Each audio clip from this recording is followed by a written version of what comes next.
I had guns held to my head at 2.5 from home invasions. I remember like my head, like, and he had my hair with the gun, and like my mum's getting bashed, my dad's getting bashed. Like, you don't fucking cry moments like that. I watched my mum get stabbed 3 times in front of me. I'm a 7-year-old kid trying to smash them with chairs. Like, my whole life's been violent. You don't fucking cry. You don't cry when someone's running at you for gun, a knife, or even hands, you know. Like, yeah, that's right. But crying wasn't the solution as a child, but it is my fucking only solution as an adult. As kids, it was chaotic. You know, I was raised into a family where mum wasn't just a drug addict herself. She was a supplier, you know, for my sister and I.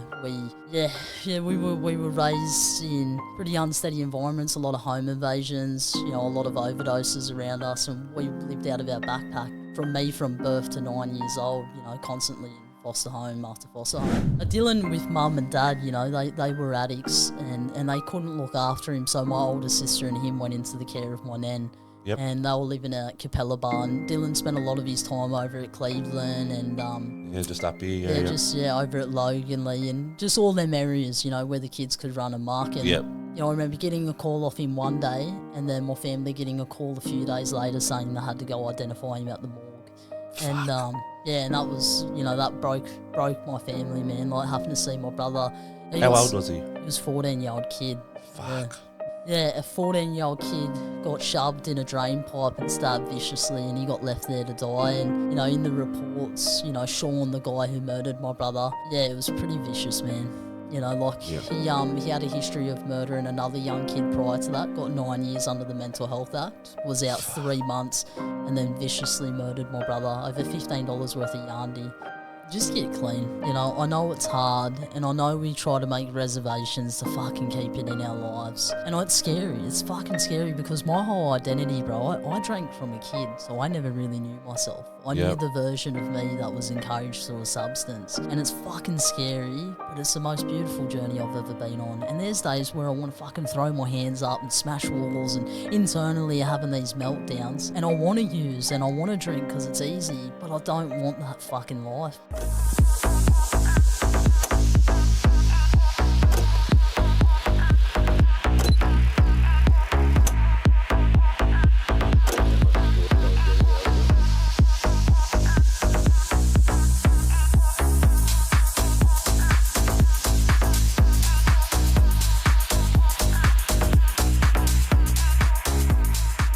Richards, welcome. What's going on?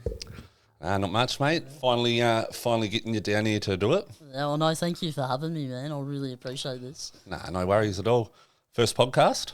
This is my first. Yeah, I'm a little bit nervous, but you know, I love your journey, bro. You're doing amazing work. Likewise. Clearly, that's why I've obviously got you on. But so I come across you on social media. You know, you've slowly started to appear on all the For You pages and that.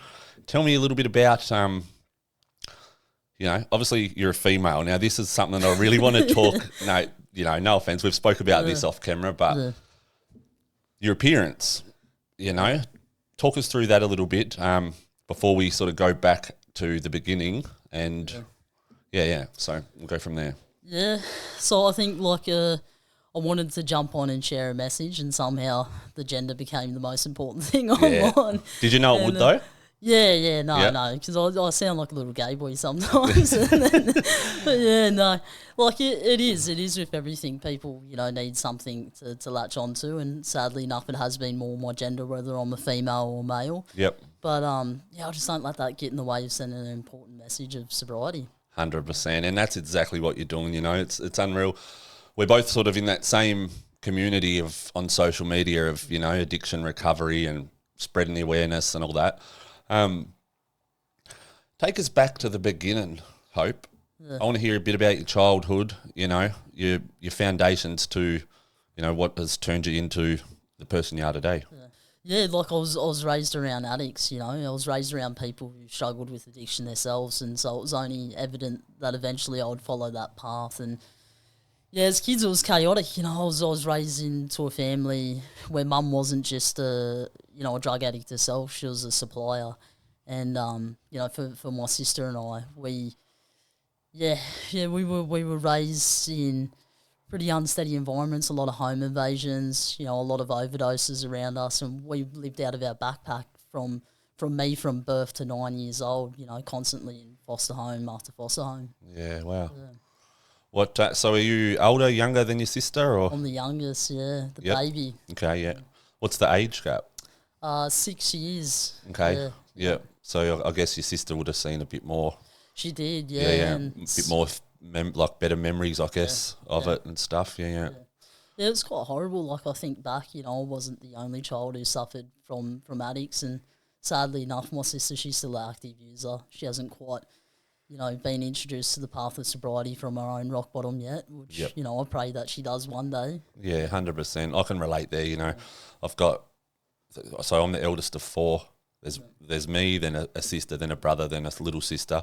Little sister's straighty 180. Yeah.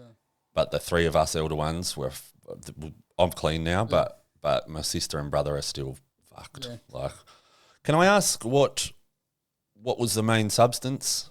For me, it was like with the family when you were younger. It was heroin, So for me, I never went down that path because I felt if I used heroin, then I was an addict just like them. Yep. Yeah. Yeah. Okay. Talk us through some memories from a child as like, you've said bouncing around foster homes to the age of 9. Talk us through some of those experiences.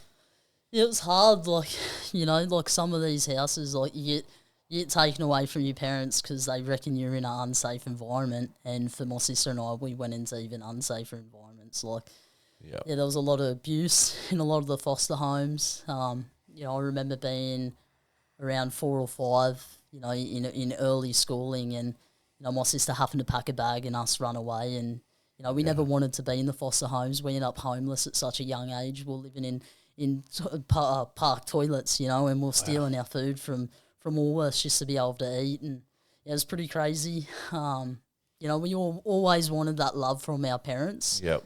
And we just spent our whole childhood trying to chase that, and we just found ourselves, just lost really. Yeah. Wow. That's crazy from such a young age, Can I ask where the old man was around this time? Yeah, he probably did me justice by not being present. Okay. Because he probably saved me from a lot of trauma. But he was gone majority of the time. Yep. When he was there, he was mainly there to get on off mum, and that was the only time I'd really see him. Yep. Yeah, fair enough. Now we've also spoke about this off camera as well. Your father was a Muslim, correct? Yeah. Dad was Muslim. Yeah.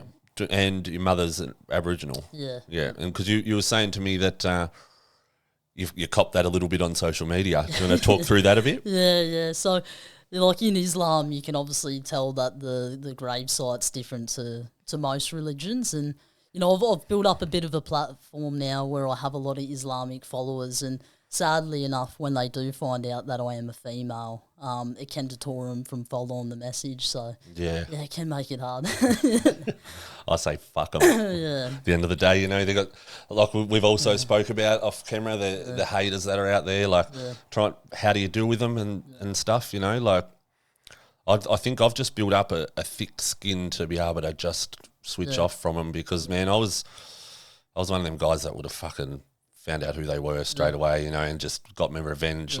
But definitely the better way to go about it these days, Oh, trust me, I feel like it. I'll take a couple of videos before I get that point. But even brushing on that, it's not Islam, the culture, it's the person. It's That's just right, yeah. It's just like the drug. The individual, 100%. There's a lot of beautiful Muslim people who still follow my journey knowing that I'm a female. But, it's like the drug. It's not the drug, it's the addict that uses it. And that's what happens with hate. We hold that poison in our heart, and it's up to us to be able to flush that out and grow with our healing, or just stay fucking stuck, really. Yeah, 100%. Yeah. So talk us through then, at the age of 9, what sort of happened after that? We went into care, so my stepdad, he was really amazing. So my mum and him, they were together for 24 years prior, had 3 kids. So he eventually got clean and took us back into his care. There were some moments where, we went back into other care. Around 9, when we did go into his care, house got shot up and petrol bombed. So we were homeless, man. We were fucking living in caravan parks. Yep. And this poor fella, he's only a little bit into his sobriety. So I'll take my hat off to him, trying trying to juggle just staying clean and 2 kids. You know, he's never been a parent, let alone a functioning man, and now he's trying to channel the fucking world around him. So 100%. Yeah, it was pretty wild for a couple of years. So yeah, and then I went back to care with mum. Yeah, I was about to say, where's mum now? Yeah, she's good, man. Like, she's clean, but she's on a maintenance, and you know, and that's what helps people in their recovery. I promote it. I think staying away from the needle and all the fucking life choices that follow along with addiction is just important. But I'm really proud of her. I know I jump on here and share my journey and a lot about my pain, but you know, without that woman, I wouldn't exist. Yeah, 100%. Likewise, you know, my mum was an addict for 20 years too, and is now 5 years clean. So I relate there too. I'm proud of her. Yeah, it's a hard thing, man. Yeah, 100%. Yeah. All right, talk us. I want to get stuck into sort of, you know, when you sort of started to go off the rails, and maybe just continue along the timeline. You know, you're back in care with the stepfather. You said, sort of keep us going along that. Well, I started smoking Yandy at 9, and that was just innocent at the time. You know, just smoking with mates, and and then I started drinking. You know, at the age of 12, and it was all really innocent. You know, and. Until my dad died. And then, you know, I remember being with my real father when he was dying, and he died in my arms. And, you know, that night when we left the hospital, Mum took me to a drive-in bottle, and that's when the problem really started for me. You know, I learnt to suppress all of my emotions through alcoholism. And even to this day, after going through my own personal relationships with other substances, alcohol was the fucking worst, man. Yeah. 100%. Now, I mean, if it's not something you'd want to talk about, that's completely fine. Just say so. But do you mind talking about your father's passing at all? Or it's just you know, like, it's an important message, you know, because everything started from addiction. You know, if my story can save others, you know, I want to raise my voice even louder. But you know, for him, man, he was a good, hard-working, honest man, and he had a servo, and the guy held the servo up, and my dad was a Muslim back in the early 80s. And defended himself and his brother, and the guy ended up dying. So my father found himself charged with manslaughter in jail for the very first time. He's never been around addicts or criminals, and then he's chucked in a jail cell for 8 years. And he had his first shot of heroin in there. And you know, as we all know, put in an environment where it's surrounded around you, you know, it's only time that you follow that path. 100%. Yeah. Would you say that's sort of how you started your drug journey? Yeah, I think for me, I was always an addict, but I didn't identify myself to be an addict or have a problem, because I stayed away from all the drugs that my family took. You know, I wasn't going down that path. But I think for me, like, the alcohol was always an evident problem for me. But it was when COVID hit and I touched coke for the first time. True. And so not really that long ago. Like, the drinking was bad. The drinking was every day. You know, all the MD and the partying was every day, and it was to a big extent. But when I touched coke, man, it's like when people say they touch a pipe for the first time. I was instantly hooked, and I started a business, and I got out of the army and started a sales company. And you know, I grew up a fucking poor community, Indigenous community. Never knew how to manage money. And the next minute I found a drug that made me feel confident and whole. And then I just fucking heavily indulged. Yeah. Just quickly off the end of that, you've said the army. Yeah. Can you talk us through that journey a little bit? Yeah. So I don't know, I just wanted to go to the army. I wanted to be an Indigenous woman who served their country, and I feel like that was the breakthrough I needed. And I went there, I got tattoos cut off my neck. I was going to say, you've got a pretty hectic scar on the back. I did notice that. Yeah, I've got 2 scars either side. Yeah, wow. Yeah, I got tattoos cut out, and then, you know, I went to army. I couldn't even read and write. I got in on a reading and writing program, and then, I got there, and I was alcoholic there, and I was just fucking had this childlike behaviour. You know, would go out, would get on the piss, and would be in punch-ons. Yeah. You know, I was in jail cells in the military. I got sent to rehab just to keep my job, and yeah, I went there, and I didn't take advantage of what it had to offer. I went there just to say that I served, and you know, like, and that was just a part of my journey and strengthened me for the outside, really, because once I left, that's where I found my passion, and that was helping people. Yep. How long ago was it that you left at the army? Nearly 31 now. I was 18 when I went in. Yeah, okay. Yeah, 18, 19. I served to nearly 21. Yeah, right. Yeah. So, yeah, going back to, you've just touched the coke for the first time. Yeah. I, of all people, know that drug too. Like, I used it heavily for years as well. I wouldn't say obviously meth was my drug of choice, my addiction. I wouldn't say I actually fully got addicted to coke, but I was around coke addicts hardcore, but I was selling it in big lots and stuff. So I know the drug, you know. Talk me through how you started to spiral after, you know, finding that drug and, you know, thinking you're on top of the world. Yeah. Tell me about the downward spiral. Yeah. It was manageable for a while.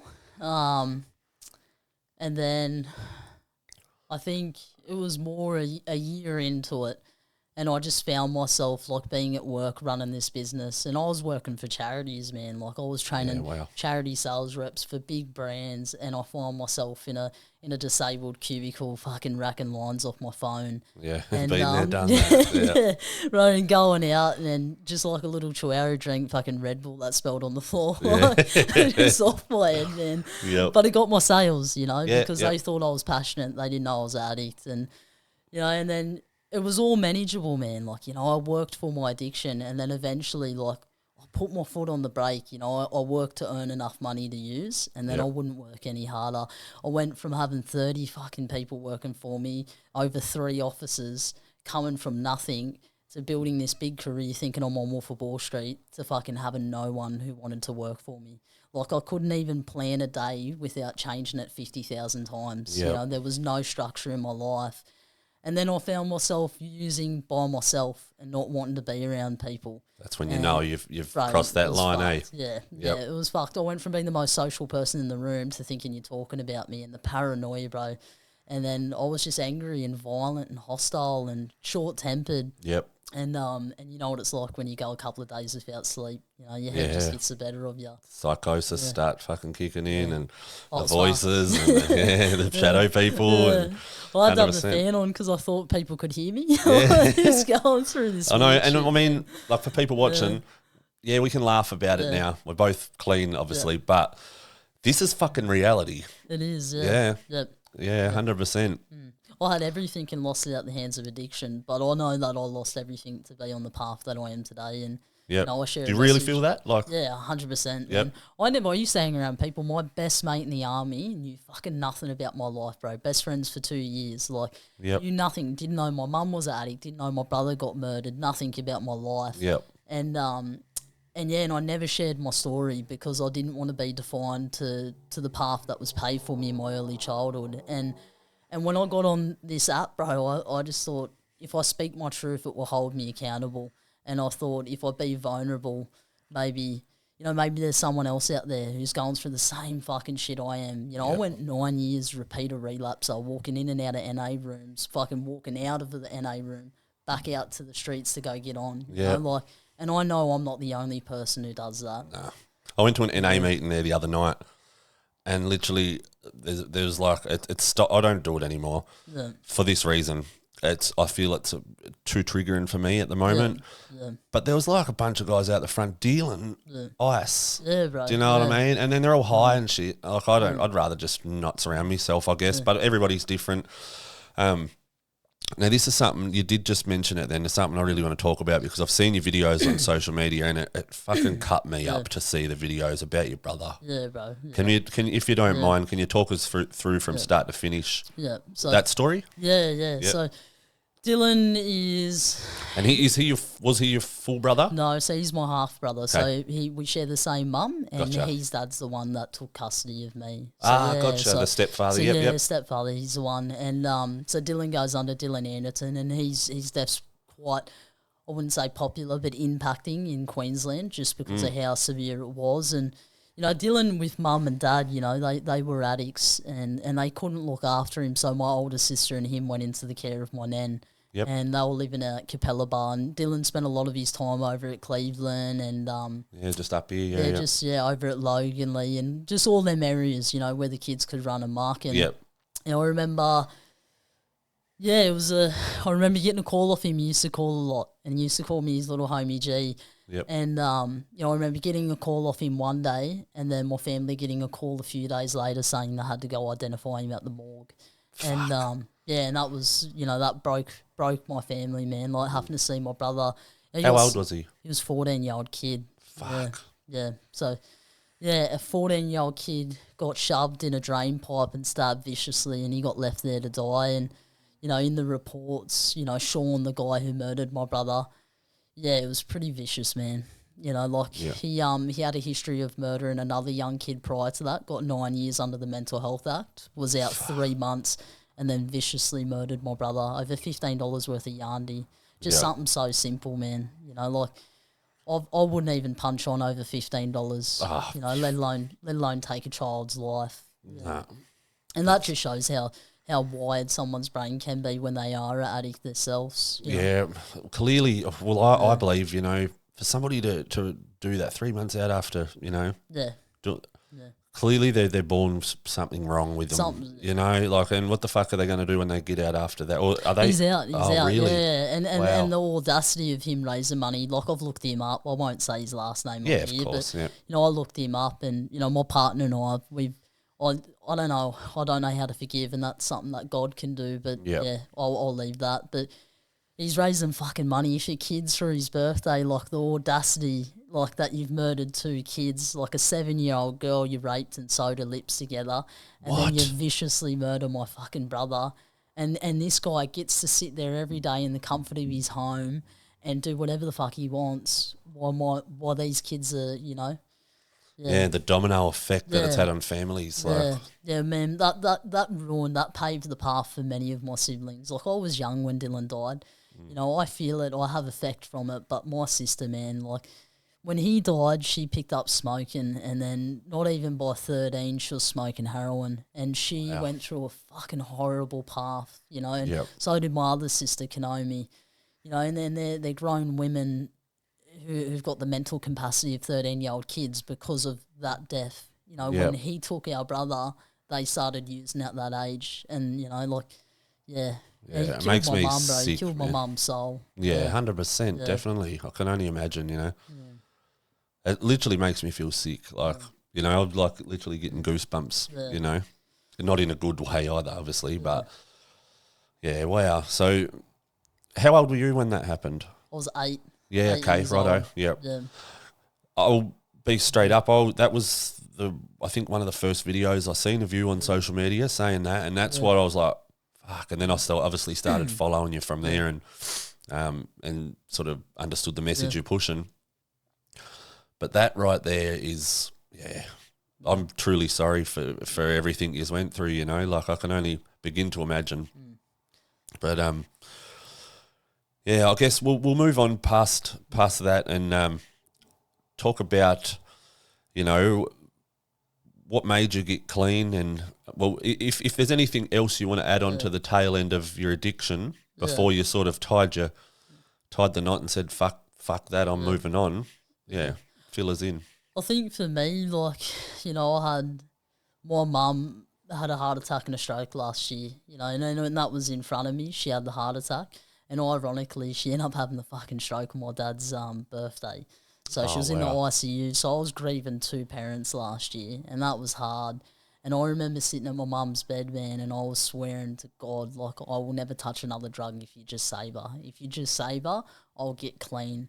And I did do that. She come out and she was in a wheelchair with brain damage, and I took care of her. And then the responsibility, I was the only one who was there taking more care of her than everyone else. Yep. And then the moment I could get someone to take care of her a day, I went to the pub and I'd start drinking. Then I found myself back into addiction. And I had a lot of guilt, I did. But you know what it's like when you're an addict, when you feel guilt, you use. Like, you do the same fucking thing that causes it. And I did it the other night. I mean, I went to the pub for the fights, got on the piss, ended up legless drunk, because I very rarely drink, because I end up getting in punch-ups. That's exactly what happened, and then I end up getting a bag. You know what I mean? Like, it's just as easy as that. But the worse you make it, the worse you use. That's right. Man. It's hard. Yeah, and it all stemmed off, a bit of a tiff with the missus. I was like, fuck it, I'm going across to the pub for a couple of beers with a mate, and that's, I didn't get home till 6 a.m. the next morning, fucking eyes like dinner plates. Like, and it's fuck, the punishment we think we're giving them, we're actually doing worse to ourselves, Like, at the end of the day, we go out, we put ourselves in that environment, And alcohol's evil, bro. It's the worst It fucking drug. is. That shit put me in jail cells. That put me in fucking overnights. The last time I came here, besides last night, Surfers Paradise, I got banned from the fucking suburb. Like, and I'm a little girl, but mate, I can throw and I'm quick. And if I hit the same spot long enough, you're going down. Yeah, 100%. And so I love that. Oh man, I had a big ego, hey, and that's what drugs did to me. Here I am, a healer in my sobriety, but in my addiction, I was a fucking nightmare. I relate there too, 100%. Yeah, I know it too well. You know. The ego that comes with it is fucking, especially when you are a big guy, especially the ego comes even harder. Boy, do you know what I mean though? You're but definitely, and so you've mentioned a couple. I know we're jumping back and forth, but that's all right. That tends to happen on these podcasts. I've got ADHD anyway. So apparently I do too, but talk us through a couple of these experiences when you've been locked up, because I want to know what it's like. Have you ever been mixed with other women and stuff? And so I just been just overnight lockups and stuff. Yeah, I went to I got put in a segro cell. So I locked up in the UK. I was over there, and fuck, I made a tit out of myself when I watched that video. I cried, probably cried harder than I did in breath work. Righto, well, take us back and tell us that story. Well, I went out and, I was out in, I don't even want to say. It was a horrible night. And I had 5 guys just being smart to me and just my ego. And I was like, I'm going to get smashed here, so I'll get the first couple of hits in. And little did I know that they were gutless. So here me gets the first couple of hits and I'm the only one charged with assault. And, and then... Anyways, did they know you were female though, do you think? Or? Maybe. You never know. You never know. The world's weird, and out the end of the day, if I'm going to throw a hit and they're going to throw a hit, I think gender's out of the mix there. I think, we make poor decisions. I made poor decisions in my addiction. I'm sure they probably were the same as me that night. Fucking 100%. Drunk, had a lot of shit going on. And that's, you're a very understanding person when it comes to that. You're very balanced, I feel like. You got to be, because, if I've got to feel empathy for myself, I've got to learn to feel that for others. That's right. We're not alone in what we go through. We fucking, and addicts, we think we're original, but we're not. We're all the same, man. That's right. We're all escaping trauma, whether it's childhood or mid-age. We're all feeling sorry for ourselves, and our only solution is the easiest one, which is self-sabotaging and use. 100%. So, totally agree. But I ended up locked up. I don't really remember that whole process, to be brutally honest, and I woke up blind drunk. Yeah, blind drunk. I got my hands on coke in the UK, and I obviously didn't get my hands on enough, so I just fucking drank real heavy. Once the coke wore off, I went into a blackout, and then I woke up in a fucking cell, and I just had no recollection of what happened. So you can only imagine what's going through my head. I'm on a holiday, meant to be staying in this fucking 4.5-star Airbnb, and I've got a 5-star jail cell. And I'm sitting in there on this, it's winter, bro. It's freezing, So the cold kept me in my thoughts, and. Yeah, it took me a while to find out, for them to tell me what happened, and it took a while for them to get me out. And then I remember getting on the bus, and there was this other pommy guy, and he's just talking shit. And he asked us what court we're going to, and he said, what's this, like a little prison van bus or something? Yeah, like the prison buses. So we're in that, and he's like asking what court we're going to. And he goes, I fucking hate when we go there, because every time I get locked up. And so I've walked through, they've put these 4 blokes in this one cell, and they're eyeing me out, thinking, what the fuck's this cunt doing going over here? Little did they know I was a female, probably thinking I'm a dog or something. Most likely. That's what it looked like, Most likely, And then I'm getting thrown in this cell and then taken into the court, and it was hard, bro, because I got taken in this court, and then I didn't have the money to pay the victims, like I was an addict, man. I was spontaneous. I used spontaneously. I did everything, even with a little bit of money, and I fucked off over this country with fuck all money, and just carried on like an idiot, and then didn't have the money to pay my way out. And so they were going to like a bail type thing. Yeah. So I end up getting the Australian Embassy involved, and they were amazing, man. They got me out pretty quick.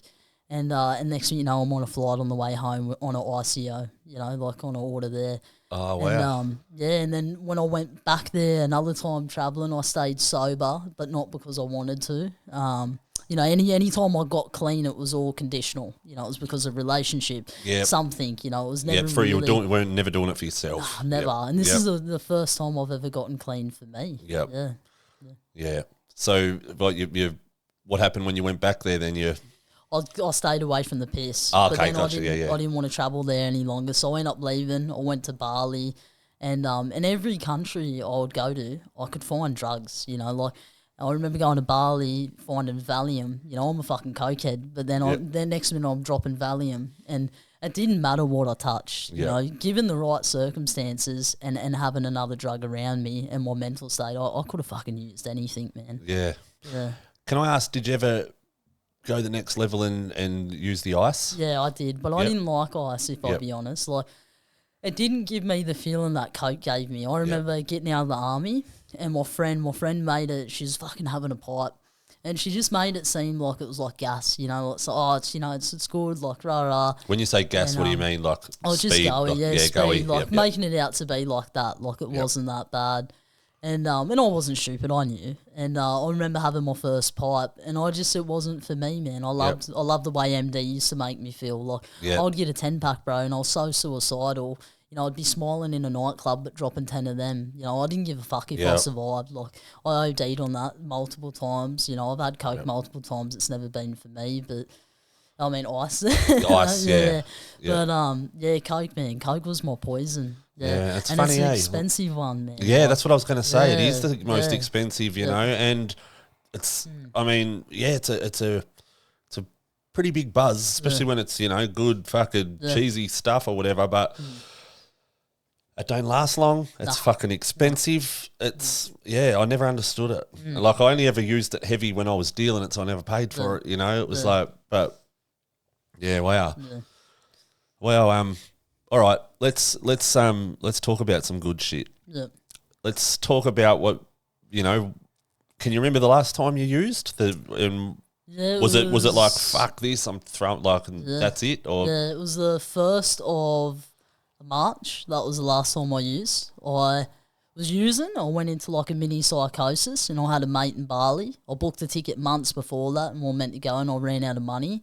And because I had a fucking business, I used until I didn't have a business, and I was sitting in a fucking bedroom in a housing commission living off my mum. You know, like, I used to have to try and make excuses up just to get money in the end, but I always found a way, and there was other ways. And I remember I went into like a mini psychosis. I fucked off to Bali to detox, and I just drank, bro. Like, every day I started getting the shakes, and then I came back, and I was like, the disease of addiction. I was like, I'll just keep alcohol in my life. Fucking first day I landed, straight away on the phone to the Coke dealer, getting Coke. And I remember just having 2 bags, that was it.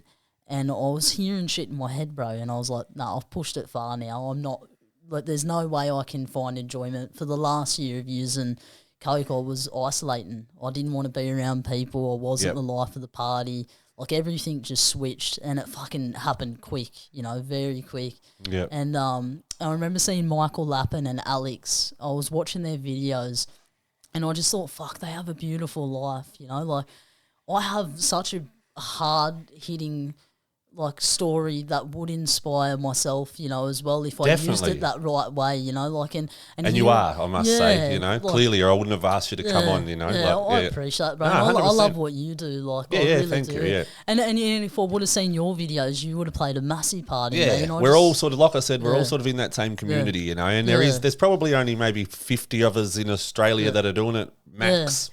You know, and that's pushing it. There's probably only really 10 to 20 of them online that we see every day, but... Do you know what I mean? So it is a very, very small community, but it's such a big message. It is. Do you know what I mean? And it is. It's our message. That's right. Like, and it's a message that can save other people if it's put out there. And like, God didn't give me this fucking childhood, bro, to be a drug addict, a criminal, or nobody. You know, and I used my story to inspire myself through all my achievements over the years. But what always brought me crashing down was fucking addiction, and I kept drugs around. The moment I stopped that and channeled that energy. And my life's turned around. I have hundreds of people message me every single day saying how they're getting clean from my videos. It's a nice feeling, eh? It's overwhelming, though. It can be very overwhelming, it can I feel. be, but it's beautiful, and it's the best overwhelming. I used to fucking put drugs in people's hands for them to use with me, and now my words same. are taking drugs away from other people's lives. So what a turnaround. 100%, yeah, definitely. So, what made? Oh yeah, you've said about seeing Mick and Alex's videos and stuff. What made you think, fuck it, I'm going to do a video? And what was your first one? I felt like relapsing, if I'll be honest. I was 6 days into my sobriety. Hold you accountable, doesn't it? It did, man. That's It good. did. Because I got an ego. You know, a lot of us addicts are insecure with big egos. Yep. And I just posted, bro. I remember it was a bodgy video. It was the most real, authentic thing that I've ever put up. Yep. And it was just me going, oh, I'm in a club and I don't want to be here, and I don't know, man. Was you shitting yourself posting it? Like, thinking, fuck, what are people going to think of me and all that? Yeah. Yeah, because I used to care about what people would think, and I still do. I think anyone would be lying if they say they don't. Because, it's just how you deal with it. Yeah, it's how you what you do with it too. You know, like I said at the start, like, we all get them hate comments, you know, and I've seen some fucking really horrible ones that's been on your videos, you know, and like I said with your brother and stuff like that, it really cut me up. I thought, fucking really, you know. I don't know how people could be like. You've obviously seen the stuff about my dad and the responses that I've made. I have, yeah. You know, I've had people sending me multiple messages about how my dad's burning in hell and all these horrible things that are fucking ungodly. Yeah. And even just my brother, and they're really hard to detach and navigate that emotion. Them emotions are something positive. But if I don't fucking do that, then they win. They get the better of me. Yeah, you know, they're not. It's not about making them accept me and love me. It's about me not holding that poison within. That's and right. that one message, bro. Like, I've got over 200,000 people that's seen that. 200,000 people from one arsehole have the opportunity to grow with my message. That's amazing. That is, isn't it? And that's a good way to put it too. You know, especially when your videos start getting into the hundreds of thousands of views. Like, I know myself. You know, like, just an example, you know, when you got here, I took you through the basement. Yeah. Well, that basement has been robbed 3 times, and all 3 times it's been our car park that's been targeted. Yeah. The first time they got like a $3,000 drone of mine, a heap of power tools, and I'm not one to put up. I don't put videos up carrying on. Like, I'm like yourself. Obviously, you see my content, but I put a video up. Like, I was walking along the beach and I was saying, right, like, and I was fucking fuming. I was like, and because they stole my daughter's bike, and you know, there was a big, like, my youngest daughter Darcy, there was a big box of like all her sentimental things from her first birthday and this and that was taken. You know, like little bracelet and stuff in there that, like, just, you know, real sentimental shit. But I put a video up, just saying, like, between the hours of fucking 4 and 6 or something it was. Yeah. You know, and the amount of people that have commented on it, and then there's comments in there that are like, those garage doors were easy to get into, and like, it's like, how the fuck do you know there's a garage door? And that got to me. I was like, right, and so but it's been this one fucking person too, and they're a fake profile. Yeah, it always is, man. And they keep getting at me. Yeah. But then, you know, and then I started to do these videos. This is where it's funny, because I started to do these videos. I thought, no, I'm not going to block this person. I'm just going to keep showing them that I really don't give a fuck what they got to say, you know. Yeah. And then I started to do these. You would have seen my 2 camera angle videos that I've done, and then they're commenting on it, like, trying to be all chatty and stuff. Yeah. It's just like, who the fuck are you? But anyway. But you know what? That's the power of not giving a fuck. That's right. That's where I was getting at. Yeah, you took that energy from them. And you know, we're human. People go, why do you put videos out? Why do you react? You're giving them attention. Because I know that with that one response, it can help hundreds of thousands of people. That's right. I navigate that to my advantage. Yep. You know, and you see how I respond to these people. They're saying, fucking sniff petrol, your dad's burning in hell and all this shit. And here I am giving them a therapy lesson. Yeah, you do it really well. The old me would have wanted to kick their door in, you know, and wouldn't have wanted to bust up, you know, like, but. Yeah, no, you do it really well. And I definitely notice the way you do it, you know, 100%, like, whereas you could just explode, like you say, like you feel like doing, but. Yeah, I'm not the only one who has people hating them, you know. That's and, right. And even though we're online, there's people offline. There's people who have fucking family members who hate them, friends, workmates. There's people that, if people can understand the message that I send and use that in their day-to-day life, then fucking send me more hate messages. You know, I'll find a way to help many more, you know, like, and I don't know. Well said. Yeah, it's half and half. It's yin and yang. You know, like It is fucking oath. And as soon as you can, you know, allow yourself to accept that and understand that, fuck, life's good. It is. Yeah. Do you know what I mean? Like that's what I mean. Like I love that I've built this thing inside me that I guess can switch off from it. Yeah. Do you know what I mean? To some degree. Yeah, it might still be burning a little bit down here, but nobody knows that. Yeah. Everybody thinks, fuck, he's got thick skin. Or, you know, like... you're like a duck. Yeah. Do you know what I mean? Like, you're the duck theory. Yeah, 100%. But nah, look, is there anything majorly do you think people should hear before we sort of head towards the end? Yeah, I think just get clean. You know, I know it's hard, and I know we try to make reservations to fucking keep it in our lives. And it's scary. It's fucking scary because my whole identity, bro, I drank from a kid, so I never really knew myself. I knew the version of me that was encouraged through a substance. Yep. And it's fucking scary, but it's the most beautiful journey I've ever been on. And there's days where I want to fucking throw my hands up and smash walls, and internally having these meltdowns. Yep. And I want to use and I want to drink because it's easy, but I don't want that fucking life, bro. It's Do you think that you could, you know, maybe go and have a couple of beers over lunch or you're one of them just tie the knot? I can't. I was that friend that would be taken to a normal environment and make it so fucking unnormal. I was the friend that would go to lunch and then be trying to drag everyone from lunch to the nightclub drinking, you know, like... And I was just, oh, come on, no, you can do it. It's the weekend, you know, because I hang around normal people on the weekend, you know, because that was the time that they come out. And I had different groups, different friend groups. You know, I had my addict mates, my normal mates, but my normal mates, they wanted nothing to do with me in the end because they saw the addict I was. Yeah, just a handful. Yeah, I was too much for him. You sound like my partner. 100%. She'll hate hearing that, but... She's probably going to watch it. Yeah, she will for sure. But she's doing real well now. She's but what's a message you can put out there for, you know, the younger generation that might have had a rocky start like yourself, you know, and something to steer them away from, you know, obviously the life you've lived and grown up in. Yeah, drop your ego. That's the biggest thing, because that's something that I carried. I used to listen to people in their 30s, 40s, like, what the fuck do you know what I'm going through?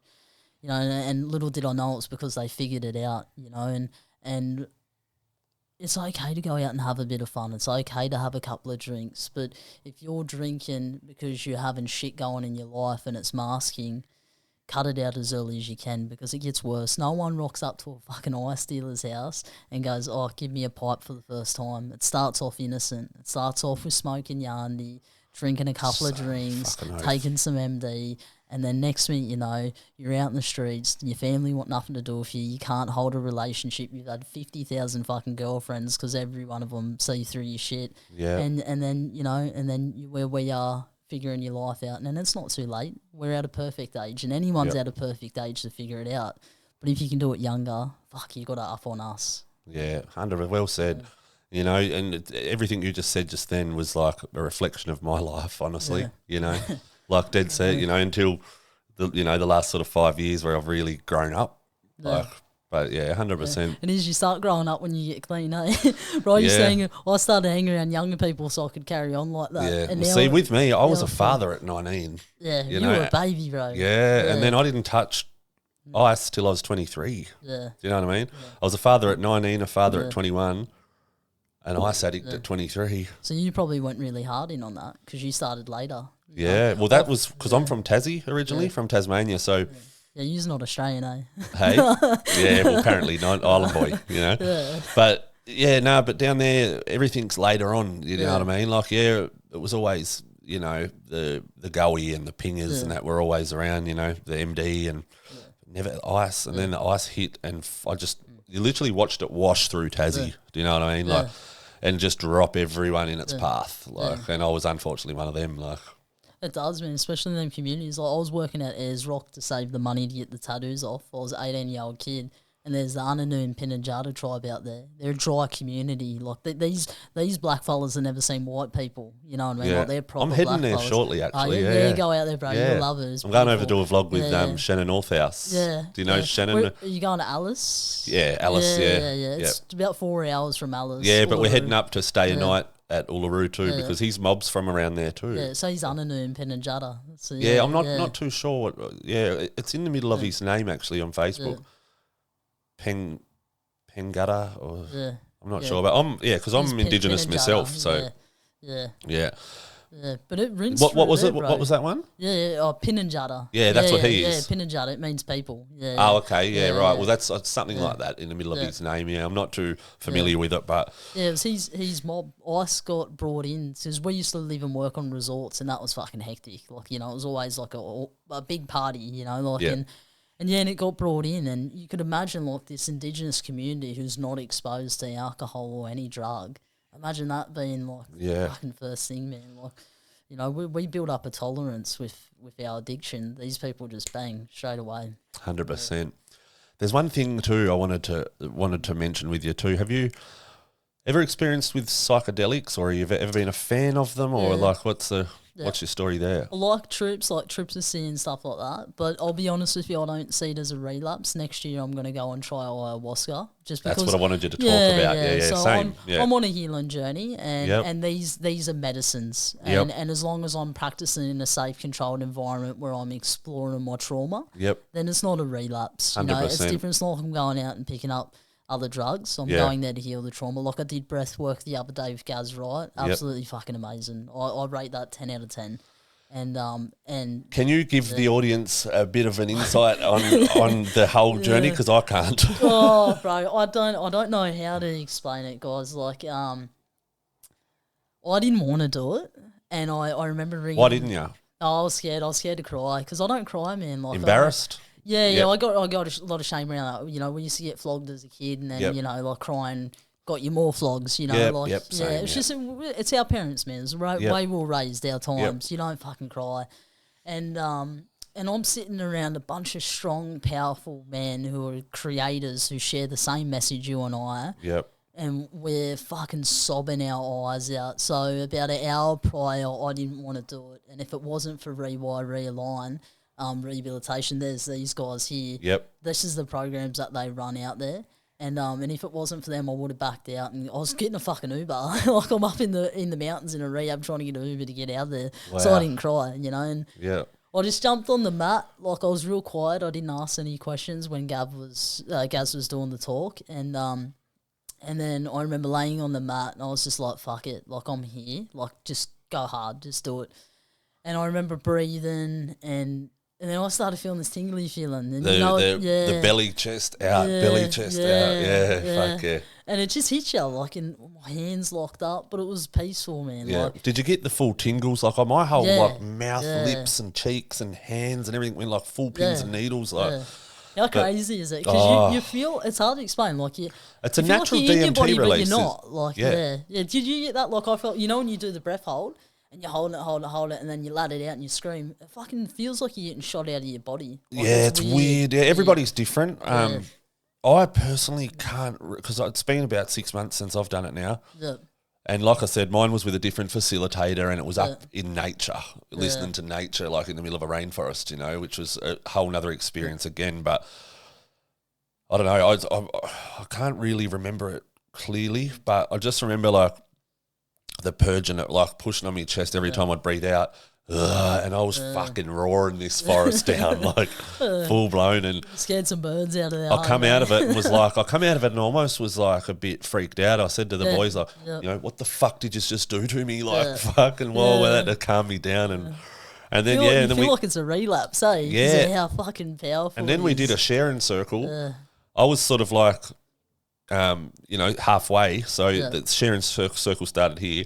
this person and this person started talking. I started bawling like at them, and then it got to me. I couldn't even talk. I was just like full blown bawling my eyes out. Like makes me tear because, bro, it's such a beautiful fucking feeling when unbelievable. When you let go of that fear of what other people think and you feel what's suppressed inside. That's fucking freedom, bro. Yeah. That's what freedom is. It's freedom from ourselves. 100%. We hold ourselves in our own prison. Yeah, definitely. Yeah. And, you know, I'm honoured to, and shout out, he watched this, Mitch Curry. Yeah. I was actually on a podcast with him. Both of us were on a podcast together on another guy's podcast on the weekend. But he's a close mate and he's a facilitator and he's literally just up the road and so it's there any time. But I'm just like a little bit like, again, it's like, and I reckon I'll be like that every time I do it, like, because it's fucking scary. It really is. It's well, you live a life of trauma. You only really unlock. Some people only unlock one thing at a time. Yeah, that's right. Yeah, but go do it with Gaz, man. Hope Cartel, like that. Them headphones, like everything that's going on in it, the frequencies, like. You know, I know I'm going to go and try the one that you do. I want to go to your mate as well. Yeah, like, he's really good. Yeah. I definitely will do it with Gaz next time, you know. I mean, I've known Gaz for years, like, and I've always wanted to do it with him too, but I was just like, at the same time too, I was like, I wasn't sure if I wanted to do it. And then I went on this retreat there and it was part of the retreat and it sort of was just thrown in my face. Otherwise, I still probably wouldn't have done it. Yeah. Because I'm the same as, bit the same as you. Bit of the ego getting in the way, I guess. Yeah. Do you know what I mean? Like, you don't want to cry. You don't want to fucking...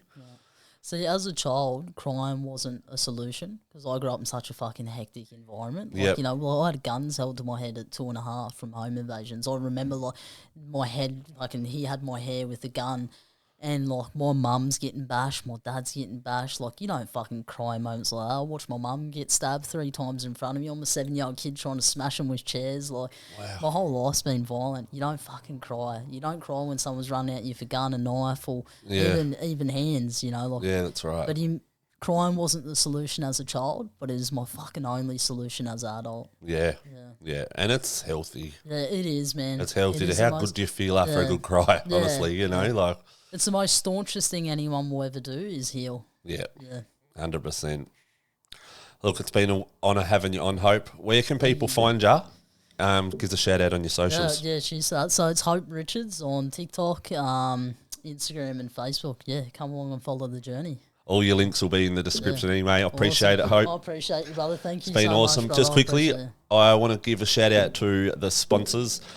We've got Eiffel Drive Club, Inside Out Coaching, Bo the Goods Woods with the Goods Clothing Co. And last but not least, Penny Wolf with Wolf's Painting down in Tassie. Guys, that's a wrap. That is episode 15 with Hope Richards. Awesome. Thank you very much, man. Thank you.